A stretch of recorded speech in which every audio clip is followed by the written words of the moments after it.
Mheshimiwa Waziri, na kuomba sana, hebu angalia hii hali. Hii hali sio hali ya matengenezo ya babaisha. Tunaweza tukasubiri kama mwaka jana injinia wa mkoa nilimleta hapa mara 4. Kilichofanyika ni kwamba hivi hapo uweze kutengeneza na maji haya. Wakasubiri kiangazi.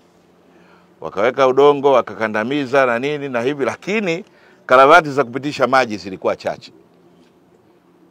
Na hii nilikemea, nikasema jamani, mbona nasikia zilikuwa 2 sijui ngapi. Sasa Mheshimiwa Waziri, wewe angalia maji yalivyokuwa mengi haya.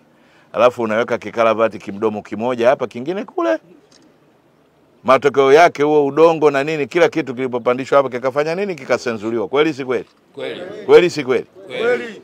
Mheshimiwa Waziri, na kuomba kwa niaba ya wananchi wangu wa Morogoro.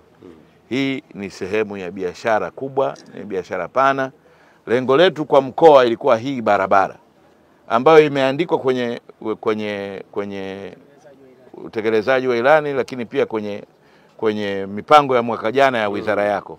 Mwaka jana barabara zote zilisenzuliwa, kwa hiyo mwaka jana tukuweka lami kwa sababu ilikuwa tunarudia kutengeneza barabara zilizobebwa.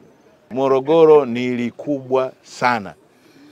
Kwa hiyo Mheshimiwa Waziri, sisi tulisema hivi, na Mheshimiwa Rais alitusikiliza, tulisema hivi, tunaomba tupate barabara inayopitika.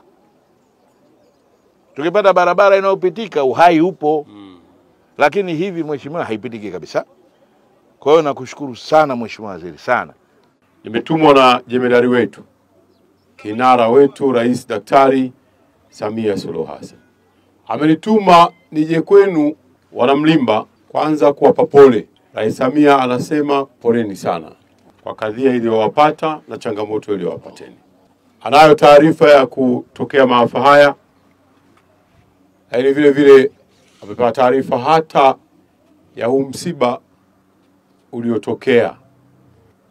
Na ndio maana akanituma nije na timu yangu.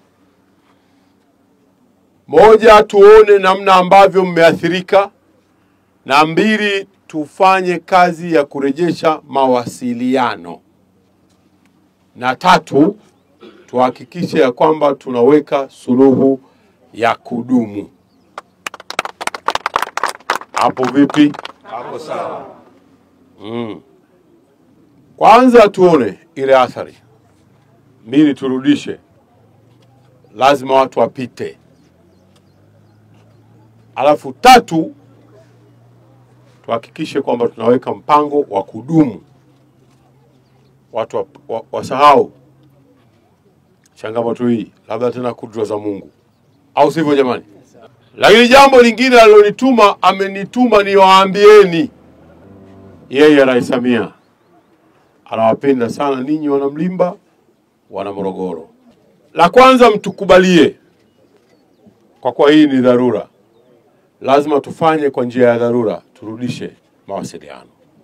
Hapo vipi? Hapo sawa. La pili, kama nilivyoagizwa na kutumwa na Mheshimiwa Rais kwamba dharura ina muda wake, jambo hili lisiwe lenye kurejea. Lazima tuweke suluhu ya kudumu. Tuweke daraja hapa lenye midomo yenye kupitisha maji. Hapo vipi mwenyekiti? Hapo sawa. Na ndio maana nikaja na hawa mabobezi. Hivi vyuma kazi yao ni hiyo. Kwa sababu unajua barabara ikatika ni barabara uchumi. Barabara ni maisha. Barabara ni mambo ya kijamii, kama hivyo jana mmepata athari. Nataka niwaambieni, tunakuja kujenga hapa. Tutupeni ushirikiano. Hamna shaka. Huyu bwana mle naye hapa, Engineer John Mkumbo, na natumia fursa hii kumpongeza. Amefanya kazi nzuri ya haraka. Poleni sana na muendelee kuwa na subira. Muwe na subira wakati serikali inaendelea na kuchukua hatua za kurejesha mawasiliano.